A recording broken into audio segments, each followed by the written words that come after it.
नमस्कार my dear friend, SPS study point के इस यूट्यूब प्लेटफॉर्म पे एक बार फिर से आप सभी दोस्तों का बहुत बहुत स्वागत है। आज की ये वीडियो है बीएससी के फर्स्ट ईयर फर्स्ट सेमेस्टर के स्टूडेंट के लिए, जिसमें दोस्तों आज हम केमिस्ट्री का क्वेश्चन पेपर एनालिसिस कराएंगे। और यह क्वेश्चन पेपर है 2025 सत्र का, यानी अभी जो वीर बहादुर पूर्वांचल विश्वविद्यालय में पेपर कराया गया है वहां का ये क्वेश्चन पेपर है। लिखित पैटर्न के आधार पर ये प्रश्न पत्र आयोजित कराया गया है। तो आप सबके एग्जाम में लिखित एग्जाम्स होने हैं, चाहे आप महात्मा गांधी काशी विद्यापीठ से हो या आपका सिद्धार्थ यूनिवर्सिटी हो या फिर आप माता जो भी हाल ही में यूनिवर्सिटी आई है मां पाटेश्वरी विश्वविद्यालय बलरामपुर, या फिर आपका एमजेपीआरयू बरेली विश्वविद्यालय हो, चौधरी चरण सिंह मेरठ विश्वविद्यालय से हो। सभी विश्वविद्यालय के लिए हमारी ये क्लास इंपॉर्टेंट है, ये बात आप ध्यान रखेंगे। और भाई जिनको पेपर में टॉप करना है, जिनका पेपर लगा हुआ है, कुछ लोगों का 15 तारीख को लगा हुआ है सिद्धार्थ यूनिवर्सिटी के स्टूडेंट के लिए, अगर आप वीडियो देख रहे हैं तो पूरा वीडियो देखिएगा। इनमें बहुत सारे प्रश्न आज आपको सीखने को मिलेंगे और आप देखेंगे कि कौन कौन से प्रश्न रिपीटेड रहे हैं एग्जाम में। मैं रिपीटेड बताता चलूंगा कि कौन कौन से प्रश्न कौन कौन से सेक्शन में आते हैं, क्योंकि पूरा पेपर का फॉर्मेट अभी आपको नहीं पता है। तो इसका पूरा फॉर्मेट मैं आपको एनालिसिस आज कराऊंगा, लास्ट तक बने रहेगा हमारे साथ। चलिए स्टार्ट करते हैं आज की इस क्लास को और सॉल्व करते हैं इस क्वेश्चन पेपर को। तो भाई आपको बता दें, बीएससी के स्टूडेंट के लिए क्वेश्चन पेपर है और केमिस्ट्री, ठीक है, जिन्होंने मेजर के विषय के रूप में केमिस्ट्री को चूज किया है। माइनर के लिए भी है, लेकिन माइनर का जो पेपर होता है वो ऑब्जेक्टिव मोड में होता है, ठीक है। इस बात का विशेषकर आप ध्यान रखेंगे। केमिस्ट्री का पेपर टाइटल आपका क्या है? फंडामेंटल्स ऑफ केमिस्ट्री, ये आपका पेपर टाइटल है, ठीक है। और यही पेपर टाइटल आप सबकी यूनिवर्सिटी में रहेगा, ये बात आप विशेषकर ध्यान रखेंगे, ठीक है भाई। और अब बात कर लेते हैं पेपर के फॉर्मेट की, कि पेपर जो होता है वो किस प्रकार से आता है, कितने फॉर्मेट में होता है। तो पेपर कोड यहाँ पर है, ये ध्यान दीजिएगा। ये आपका पेपर कोड है B0201001T, ये पेपर कोड है और सब में सेम होता है पेपर कोड, ठीक है। अब बात करेंगे टाइमिंग की। तो पेपर में आपको जो टाइमिंग मिलने वाली है वो कितने घंटे की मिलेगी? वो 2 घंटे की मिलेगी, 2 आवर्स, ठीक है। 2 घंटे में पेपर आपको लिखना रहेगा। इसके लिए जो प्रश्न पत्र पूरा आपको मिलेगा वो 75 नंबर का मिलेगा। कितने नंबर का? 75 नंबर का पूर्णांक है। इसमें पासिंग मार्क बहुत ज्यादा इंपॉर्टेंट है दोस्त। आप सब पूछते हैं कि इसमें हमें पासिंग मार्क कितना है, ठीक है। तो पासिंग मार्क जो रहेगा आपका इसमें, वो इनमें से आपको कितना करना है? 24 नंबर। टोटल कितने? 24 नंबर आपको चाहिए। अगर आपने 24 नंबर पेपर में ले आए तो आपका ये पेपर आप पास हो जाएंगे 3rd डिवीजन से, ठीक है। तो पासिंग मार्क आप सबको पता ही चल गया है। अब बात कर लेते हैं प्रश्न पत्र के प्रारूप के बारे में। तो प्रश्न पत्र आपका लिखित पैटर्न पर जब होता है तो सेक्शन वाइज बटा होता है, पूरा प्रश्न पत्र सेक्शन वाइज बटा होता है, section A, section B, section C, इस प्रकार से आपका प्रश्न पत्र होता है। और सबके क्राइटेरिया अलग अलग भी होते हैं, इसको भी समझना है भाई, ठीक है। तो जैसे यहाँ पर देखेंगे हम सेक्शन ए, तो सेक्शन ए यानी कि खंड आ आपका हो गया, और इसमें जो प्रश्न आएंगे वो वेरी शॉर्ट आंसर टाइप के क्वेश्चंस इसमें पूछे जाएंगे, जिनको हिंदी में कहते हैं अति लघुत्तरीय प्रश्न, ठीक है। और एक इंपॉर्टेंट चीज आप सबको बता दें, जब हिंदी की बात यहाँ पर हो रही तो हमारे बहुत सारे ऐसे साथी हैं जो यूपी बोर्ड से हैं, जिनको इंग्लिश में प्रॉब्लम होती है। तो आप सबको पेपर किस लैंग्वेज में लिखना है ये आपको जानना बहुत ही जरूरी है। जो भाई इंग्लिश में निपुण है, सही बात समझिएगा, पूरी बात को समझते हुए चलिएगा। जिनका इंग्लिश ठीक ठाक है यानी अच्छा है, ठीक है, वो क्या करेंगे? वो इंग्लिश में ही पेपर देंगे। जिनको इंग्लिश में दिक्कत है वो क्या करेंगे? उनके लिए Hindi plus English, Hindi plus English, इन दोनों लैंग्वेज में आप पेपर लिखें, यानी कि मिक्स लैंग्वेज में लिखेंगे। हिंदी और इंग्लिश दोनों कंबाइन करके अगर आप पेपर में लिखेंगे तो भी आपको मार्क्स अच्छा मिलेगा। या अगर आप इंग्लिश में लिख देंगे, इंग्लिश मतलब हिंदी और इंग्लिश दोनों मिक्स होता है उसमें, ठीक है, तो भी आपको मार्क्स मिलेगा। तो ऐसे साथी जिनको इंग्लिश में प्रॉब्लम है वो हिंदी प्लस इंग्लिश दोनों लैंग्वेज का प्रयोग करें और पेपर में लिखें, आपको अच्छा मार्क्स मिलेगा। बस क्लियर आंसर आपको स्पष्ट देना है, जो क्वेश्चन पूछ रहा है उसका सटीक आंसर देना है। कैसे लिखना है इस पर भी मैं आपको बता दूंगा, एक वीडियो बना दूंगा, ठीक है। तो इस बात का ध्यान रखेंगे भाई। चलिए, तो हम बात कर रहे थे यहाँ पर आपके सेक्शन नंबर ए की, और सेक्शन नंबर ए की जो वर्ड लिमिट होती है, यानी कि जो प्रश्न आप इसके जो प्रश्न का उत्तर आप लिखेंगे, ठीक है, प्रश्न का उत्तर तो कितने शब्दों में लिखेंगे? 50 शब्द। 50 शब्दों में आपको प्रत्येक क्वेश्चन के आंसर लिखने होंगे, और लगभग 10 क्वेश्चन आपके वेरी शॉर्ट टाइप में मिलेंगे। कुछ यूनिवर्सिटी में 5 प्रश्न पूछे जाते हैं और कुछ यूनिवर्सिटी में 10 प्रश्न पूछे जाते हैं, ठीक है। तो यूनिवर्सिटी पर यह डिपेंड करता है। चलिए भाई, अब बात कर लेते हैं हम यहाँ पर, ठीक है, बात कर लेते हैं हम सेक्शन नंबर ए की। तो सेक्शन नंबर 1 में जो प्रश्न है वो पूछा गया है भाई, और ये 3 नंबर का प्रत्येक प्रश्न है और 10 क्वेश्चन हैं, यानी कि 30 नंबर का ये आपका सेक्शन है, और इसमें से 10 क्वेश्चन आने हैं, और 10 क्वेश्चन में से कुछ प्रश्न ऐसे हैं जो रिपीटेड है, जो इस यूनिवर्सिटी ने पूछा है। सेम ऐसे आपकी यूनिवर्सिटी भी पूछेगी, लेकिन एक आध 2 प्रश्न आगे पीछे होकर के आएगा। जो रिपीटेड है, जो आप पे भी रिपीट होगा, वही मैं यहाँ पर आपको टिक कराने वाला हूँ, ठीक है। तो पेन कॉपी निकाल लीजिएगा भाई, और जो चीजें यहाँ पर मैं नोट डाउन करता हूँ उसको आप नोट डाउन करते रहिएगा, स्क्रीनशॉट लेते रहिएगा। क्लियर है? चलिए, अब स्टार्ट करते हैं भाई पहले प्रश्न के साथ। और पहला प्रश्न आपका यहाँ पर देखिएगा क्या आया हुआ है, define ion dipole interaction with example. Dipole interaction, ion dipole interaction कहां से आया? वांडर वाल फोर्स। वांडर वाल बल जो आपके पहले यूनिट में है, अगर आप लोगों ने वांडर वाल बल पढ़ा होगा तो आपको पता होगा ion ion dipole force, ion ion interaction, London force, इन सब के बारे में, ठीक है। तो यही आपका है। यहां पर क्वेश्चन था कि उदाहरण के साथ आयन द्विध्रुव अंतःक्रियाओं का प्रभाषित कीजिए, ठीक है। तो ये वांडर वाल फोर्स तैयार करेंगे तो हो जाएगा। अब ये बहुत बार रिपीट नहीं हुआ है, तो मैं इसको ये नहीं कह रहा हूं कि भाई यही प्रश्न आना है से, ये प्रश्न का प्रारूप है, समझिए ऐसे प्रश्न आएंगे। अब इसमें रिपीटेड जो है मैं आगे बताऊंगा। क्लियर है? चलिए, अब दूसरा प्रश्न देखिए क्या पूछा गया था। प्रश्न नंबर बी नंबर क्वेश्चन आपका है, explain the role of CPU, explain the role of CPU in a computer system. Computer system में सीपीयू की भूमिका क्या होती है? तो आपका 7वां यूनिट है बेसिक कंप्यूटर सिस्टम, जिसमें से बेसिक्स पे प्रश्न आते हैं, पूछ लिया जाता है कि इनपुट डिवाइस क्या होते हैं, आउटपुट डिवाइस क्या है, सीपीयू किसे कहते हैं, ठीक है, सीपीयू का फुल फॉर्म क्या होता है, डब्ल्यूडब्ल्यू का फुल फॉर्म क्या होता है, यूआरएल का फुल फॉर्म क्या होता है, विंडो क्या है, डॉस क्या है, लिनक्स क्या है, ये पूछा जाता है। तो ये बेसिक सारे प्रश्न हैं, तो आपके लिए मैं बता दे रहा हूं, ये इंपॉर्टेंट है, और इसमें जितना भी मैंने बताया है उसके बारे में आपको पता होना चाहिए। हो सकता है सीपीयू ना आए, हो सकता है विंडो पूछ ले, विंडो क्या होते हैं, हो सकता है माइक्रोसॉफ्ट से एक आध 2 प्रश्न आ जाए, हो सकता है आपसे इनपुट और आउटपुट डिवाइस पूछ ले।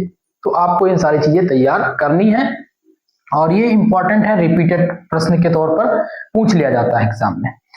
अब बात करते हैं हम सी नंबर प्रश्न की, और सी नंबर क्वेश्चन आया हुआ है आपका वेरी शॉर्ट टाइप में, calculate the shielding constant and effective nuclear charge on A peripheral electron of Na(Z=11).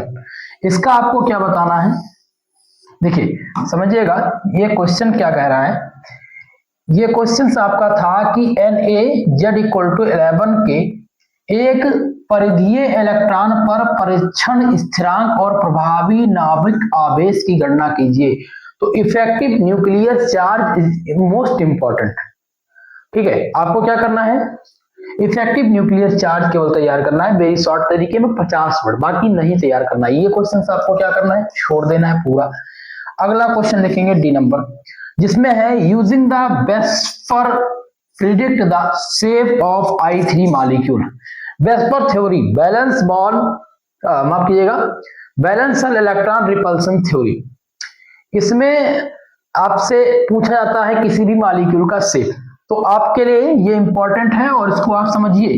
जो ये आपका है BSPER थ्योरी, ये थ्योरी आपको मिलेगी किसमें? सेक्शन सी में। आपके पेपर की बात कर रहा हूं मैं, सिद्धार्थ यूनिवर्सिटी वालों, MJ बरेली विश्वविद्यालय वालों, चौधरी चरण सिंह मेरठ, मां पाटेश्वरी विश्वविद्यालय और महात्मा गांधी काशी विद्यापीठ। ठीक है, सेक्शन सी में आपके लिए पूछा जाएगा आपके पेपर में, और कितने नंबर के लिए आएगा तो ध्यान रखेंगे 15 नंबर के लिए। इस बार का मैं बता रहा हूं, इस बार 15 नंबर का प्रश्न आपका पूछा जाएगा। तो पूरा balance cell electron repulsion theory का पूरा आप तैयार कर लीजिएगा 500 वर्ड्स, 500 शब्दों में। क्लियर है? चलिए अब बात कर लेते हैं हम नेक्स्ट क्वेश्चन की भाई। और नेक्स्ट क्वेश्चन आपका है ई नंबर, और इसमें क्या पूछा गया था, ई नंबर वाले प्रश्न में देखेंगे पूछा गया था why HNO ion is electrophilic at hydrogen and not electrophilic at oxygen. Question है कि HNO3 आयन में हाइड्रोजन पर इलेक्ट्रोफिलिक क्यों होता है, ऑक्सीजन पर क्यों नहीं होता है, इसका कारण क्या है। पहली बार ऐसा प्रश्न पेपर में आया हुआ है, तो ये प्रश्न रिपीटेड नहीं है, इसको आपको तैयार नहीं करना है। हम उन्हीं प्रश्नों को आपको बताएंगे जो आपके पेपर में मिलने वाले, क्योंकि समय कम है और अभी आपको केवल सेलेक्टेड क्वेश्चन ही तैयार करने हैं। अगला क्वेश्चन है calculate the bond order of N2 N2+ and N2 2-। इसका आपको क्या करना है, बॉन्ड ऑर्डर तैयार करना है। तो मेरे भाई बॉन्ड ऑर्डर तैयार करने के लिए बार बार प्रश्न आता है, तो बॉन्ड ऑर्डर निकालना सीखिए। ठीक है, इसका फॉर्मूला आप याद कर लीजिएगा, एक बार गूगल करके सर्च कर लीजिएगा, मैं आपको बता दूंगा। ठीक है, इसको आप लोग क्या करेंगे, इंपॉर्टेंट के तौर पर नोट डाउन करेंगे। क्लियर है? चलिए अब हम बात कर लेते हैं नेक्स्ट क्वेश्चन की। इतना आपने नोट डाउन कर लिया है, चलिए अब आगे बढ़ते हैं नेक्स्ट क्वेश्चन की तरफ। और नेक्स्ट आपका है जी नंबर प्रश्न। प्रश्न नंबर जी आपका है कि draw the perspective formula of odd 1:2 butanol. ठीक है, 2 ब्यूटेनॉल और ब्यूटेनॉल के लिए परफेक्टिव फॉर्मूला बनाइए। तो ये भी आपके एग्जाम में रिपीटेड नहीं है, ये रिपीट नहीं होने वाला है, छोड़ देते हैं इसको, आगे बढ़ते हैं। अगला क्वेश्चन है प्रश्न नंबर एच नंबर क्वेश्चन को देखिएगा, जिसमें है कि draw the cis and trans isomer from 3,4 dimethyl 3 heptane. ठीक है, 3,4 डाइमेथाइल 3 हेप्टेन के सिस और ट्रांस आइसो समस्थानिकों का चित्रण करना है आपको। तो ये चित्रण 2 बार पूछा जा चुका था अभी। ठीक है, अभी तक इस साल तो पहली बार आया है, और पिछले सत्र में एक यूनिवर्सिटी ने और इसको पूछा हुआ था। ठीक है, तो आपको ये प्रश्न तैयार नहीं करना है, इसको ड्रॉप कर देना है, छोड़ देना है भाई, क्योंकि ये सेम प्रश्न आपके एग्जाम में रिपीट नहीं होने वाला है। ठीक है, चलिए अगला क्वेश्चन देखते हैं। आई नंबर क्वेश्चन क्या है, आई नंबर क्वेश्चन है कि इफ PR इक्वल टू क्या दिया गया है 3020 and NCR equal to 16 find R। ठीक है, ये क्वेश्चन आपके मैथमेटिकल फॉर्मेट का है, लेकिन इसमें आपको भी मैथमेटिकल फॉर्मेट जिनका नहीं तैयार है उनको नहीं तैयार करने की जरूरत है। जिन्होंने पढ़ लिया है, जैसे कि जो हमारे मैथ वर्क के स्टूडेंट होंगे, फिजिक्स वर्क के स्टूडेंट होंगे, तो उनको भाई mathematical physics, mathematical form chemistry का समझ में आएगा। इनको उन्होंने पहले ही पढ़ रखा है, लॉगरिथम पढ़ रखा है, मैक्सिमा मिनिमा पढ़ रखा है, प्रोबेबिलिटी पढ़ रखा है, तो आप सब कर ले जाएंगे। लेकिन जो बायो वर्क के हैं, अगर आप नहीं तैयार कर पाते तो उसकी जगह पे छोड़ दीजिएगा और क्वेश्चन उसकी जगह पे आते हैं। ऐसा नहीं है कि अगर आप वो क्वेश्चन नहीं कर पाएंगे तो आपका नंबर कटेगा, बिल्कुल नहीं, आप उसकी जगह पे कोई और प्रश्न कर लीजिएगा। ठीक है, चलिए आगे बढ़ लेते हैं नेक्स्ट क्वेश्चन की तरफ। और नेक्स्ट क्वेश्चन आपका इसमें क्या दिया गया है, जे नंबर क्वेश्चन, इसमें दिया गया है कि निम्नलिखित रेडिकल में कौन सा अधिक स्थिर है और क्यों है। ये रेडिकल्स दिए गए हैं, इनमें आपको पहचानना है कि कौन सा स्थिर है और अधिक स्थिर है। ठीक है, और अगर अधिक स्थिर है तो है क्यों, ऐसा क्यों है, कारण आपको देना है। तो ये प्रश्न एक बार नोट डाउन कर लीजिएगा, आप सभी स्क्रीनशॉट इसका ले सकते हैं, इंपॉर्टेंट है आपके पेपर के लिए, हो सकता है इस बार आपके पेपर में पूछ लिया जाए। ठीक है, तो भाई मैंने आपके सेक्शन ए नंबर के जो इंपॉर्टेंट क्वेश्चंस थे, रिपीटेड थे, उनको मैंने बता दिया है। अब बात करते हैं हम सेक्शन नंबर बी के प्रश्न की।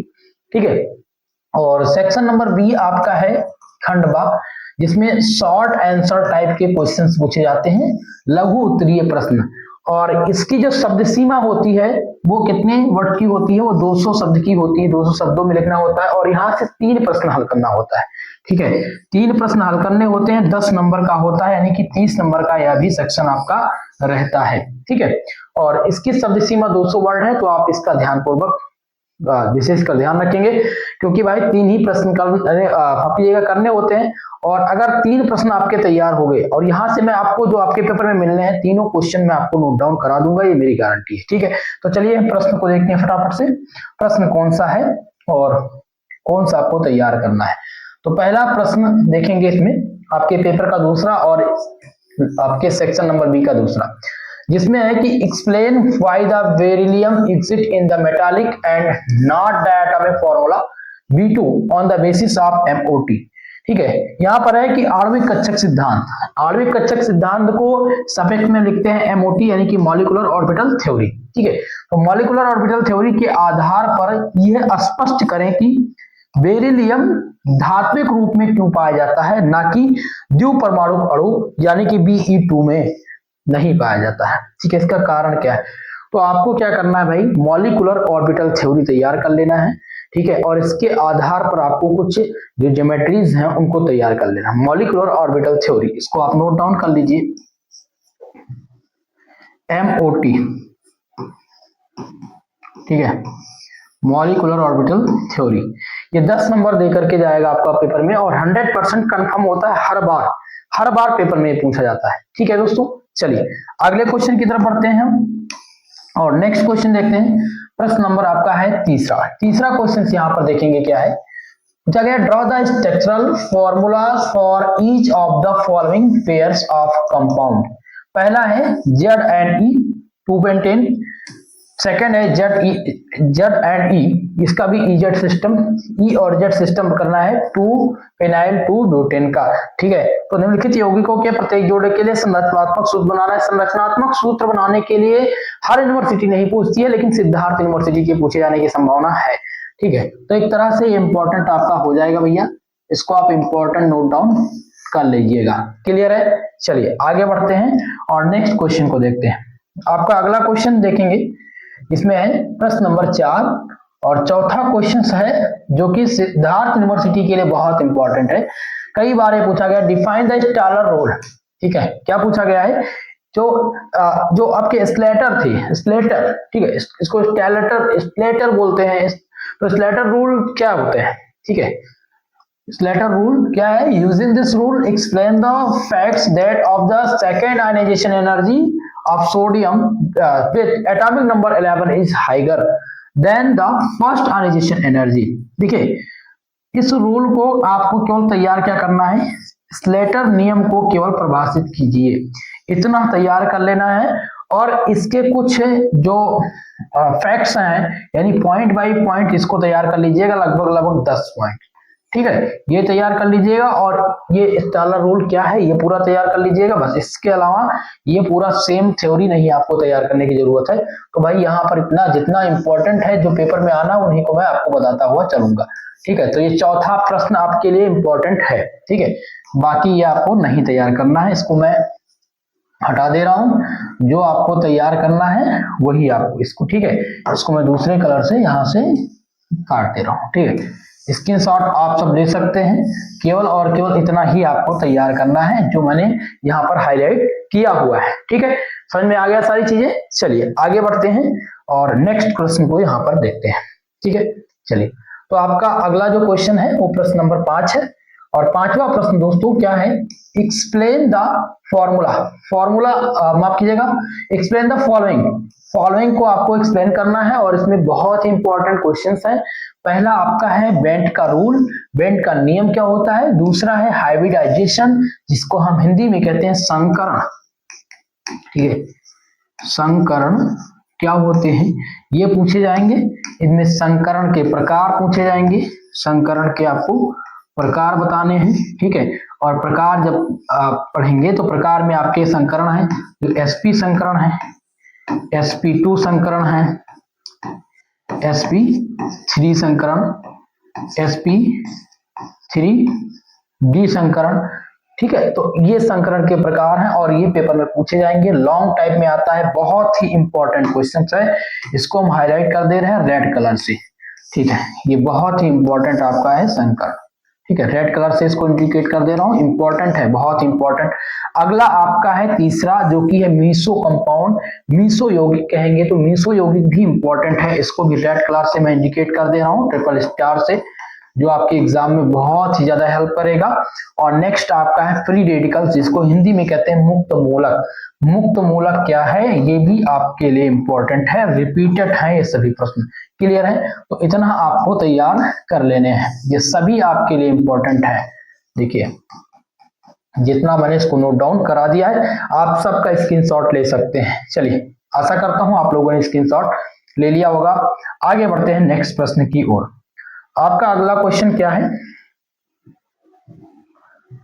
नेक्स्ट क्वेश्चन देखेंगे प्रश्न नंबर 6 नंबर क्वेश्चन क्या है दोस्तों, क्वेश्चन नंबर 6 आपका है, इसमें right A note on the following, इस पे आपको एक नोट लिखना है। पहला आपका है स्टोरेज डिवाइस के ऊपर, तो स्टोरेज डिवाइस में आपसे कंप्यूटर के प्रोग्रामिंग लैंग्वेज भी पूछे जा सकते हैं, सीपीयू भी हो सकता है, विंडो भी हो सकता है, डॉस लिनक्स सब हो सकते हैं। ठीक है, ये फिक्स नहीं है कि ये आएगा। स्टोरेज डिवाइस 7वें यूनिट से आपका ये प्रश्न आया हुआ है पेपर में।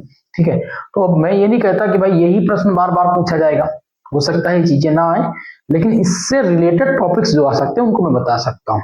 क्लियर है, तो आशा करता हूँ समझ गए होंगे, कंप्यूटर के प्रोग्रामिंग लैंग्वेज से आप लोग तैयार कर लीजिएगा। अगला आपका है स्क्रीनिंग इफेक्ट, तो स्क्रीनिंग इफेक्ट आपके पेपर के लिए इंपॉर्टेंट है भाई। नेक्स्ट आपका है सबसे इंपॉर्टेंट प्रश्न, जो 100% आपको मार्क्स देकर के जाएगा, वो है बीबीटी बैलेंस बॉन्ड थ्योरी।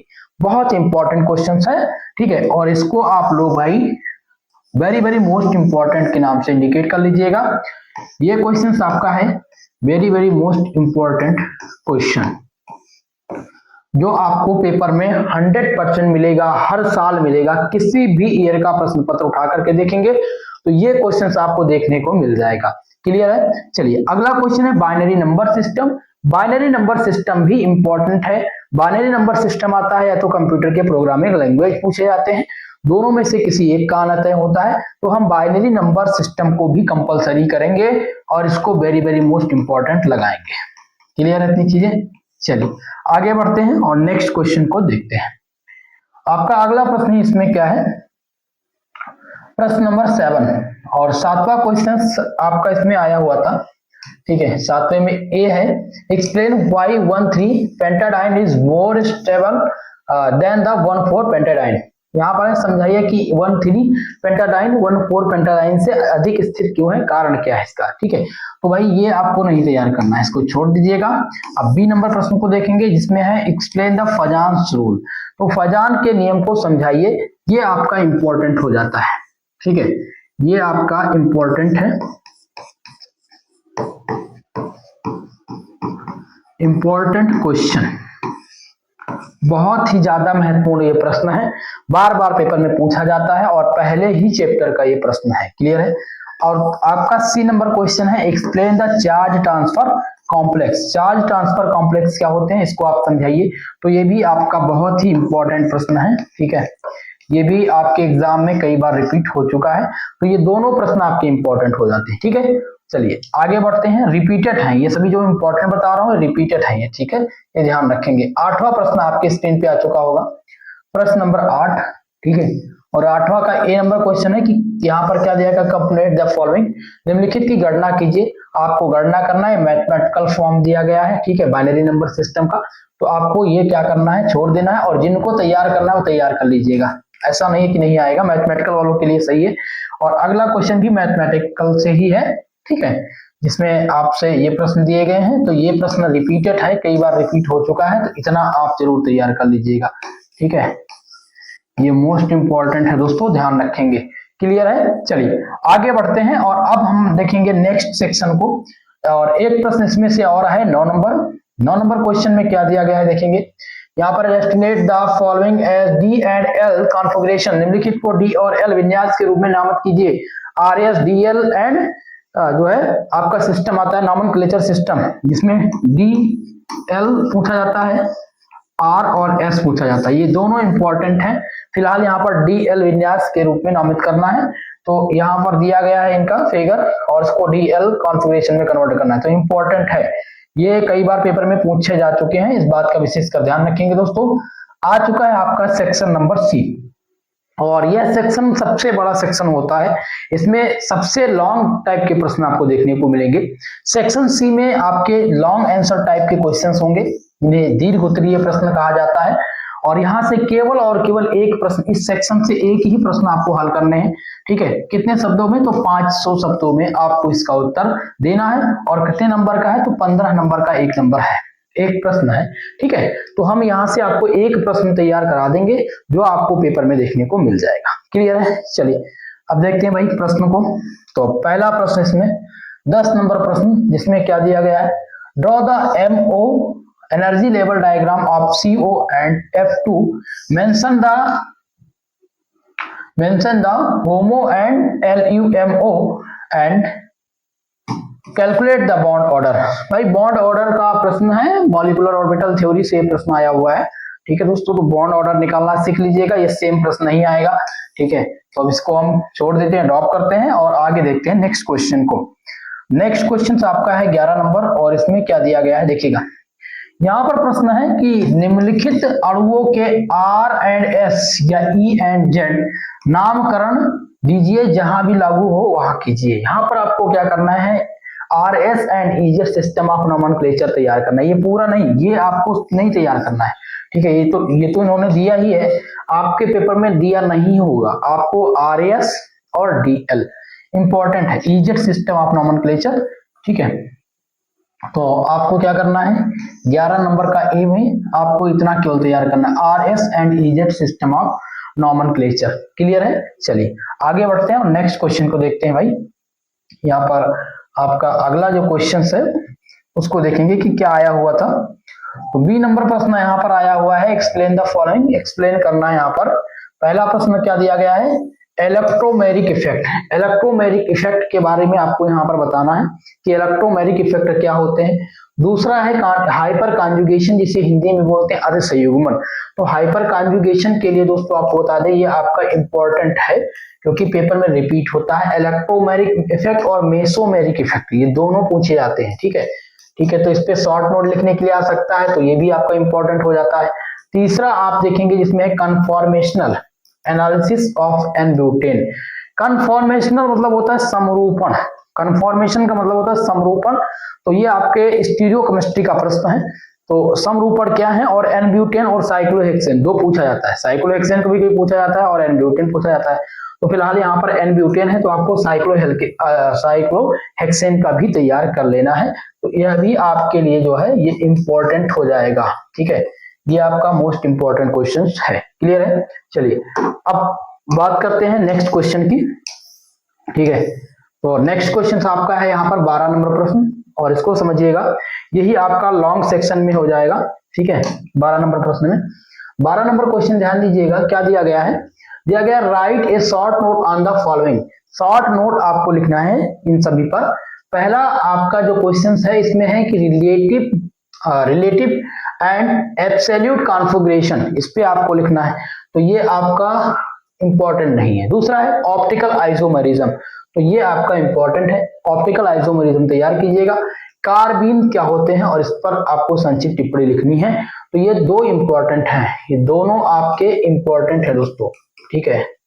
इसको इंपॉर्टेंट की तरह से नोट डाउन कर लीजिएगा, ये पेपर में आपको देखने को मिल जाएंगे। ये आपका सेकंड नंबर और आपका ये थर्ड नंबर, ठीक है।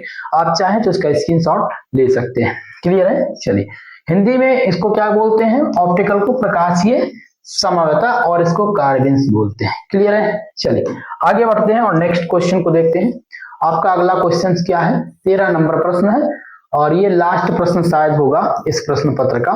नहीं, अभी एक प्रश्न और है, तो हम इसको समझा देते हैं। फिलहाल इसमें ये प्रश्न आना नहीं है पेपर में, ठीक है। ये प्रश्न आपका आएगा नहीं, यहाँ पर देखेंगे हम, ठीक है। 13 नंबर है, एक्सप्लेन द फॉलोइंग, व्याख्या कीजिए। पहला दिया गया है कि N and Cl having similar electronegativity but hydrogen bonding is effective in NH3 and not in HCl। देखिए हालांकि N और Cl नाइट्रोजन और क्लोरीन की इलेक्ट्रोनेगेटिविटी लगभग समान है, ठीक है, सही बात है, परंतु हाइड्रोजन बॉन्डिंग केवल NH3 में प्रभावी है, जबकि HCl में ये प्रभावी नहीं है। इसका कारण क्या है, ये इन्होंने पूछा है। तो इसका कारण स्पष्ट करना है। ये वेरी शॉर्ट वाले में सेक्शन ए में इस प्रकार के प्रश्न पूछे जाते थे। इन्होंने सेक्शन सी में दिया है, तो आने की संभावना बिल्कुल नहीं है। ठीक है, तो इसको हमें तैयार नहीं करना है, छोड़ देना है प्रश्न को। ठीक है, चलिए समझ लीजिएगा, मैं क्वेश्चंस को समझाता चलूंगा, क्योंकि हो सकता है एग्जाम में कुछ इससे सीखने को ही आपको मिल जाए, इससे रिलेटेड प्रश्न मिल जाए तो आप इसका आंसर कर पाएंगे। तो दूसरा प्रश्न इसमें से था कि इफेक्टिव न्यूक्लियर चार्ज, जिसे जेड और एफ से डिनोट करते हैं, of an electron in atom generally differ from actual nuclear charge Z. यहाँ पर एक परमाणु में किसी इलेक्ट्रॉन द्वारा अनुभव किया गया प्रभावी आणविक चार्ज आमतौर पर वास्तविक परमाणु चार्ज जेड के से अलग होता है। इसका कारण क्या है? सब कारण स्पष्ट करने के लिए आया भाई, तो ये भी इंपॉर्टेंट नहीं है, इसको भी हम ड्रॉप कर देंगे। और नेक्स्ट क्वेश्चन देखते हैं। ये क्वेश्चन क्या है? देखिए क्वेश्चन आया हुआ है कि NF3 और NH3 ये पिरामिडल आकार के हैं, पिरामिडल आकार के होते हैं, लेकिन नाइट्रोजन केंद्र के चारों ओर का बंद कोण दोनों में अलग अलग होता है। इसका कारण क्या है? तो ये एक इंपॉर्टेंट है, ये आने की संभावना है, 100% कंफर्म नहीं है, संभावना है। ठीक है, इस प्रश्न की। तो अगर आपके पास समय बचेगा तो एक बार इसको भी आप लोग देख लीजिएगा कि क्या इसका कारण है। ठीक है दोस्तों, पूरा प्रश्न पत्र आज हमने आप सबको बता दिया है। इस प्रश्न पत्र में बहुत सारे रिपीटेड प्रश्न नहीं थे, लेकिन 2025 में नए तरीके से प्रश्न पूछे जा रहे हैं, तो उसके आधार पर मैंने आपको बता दिया है।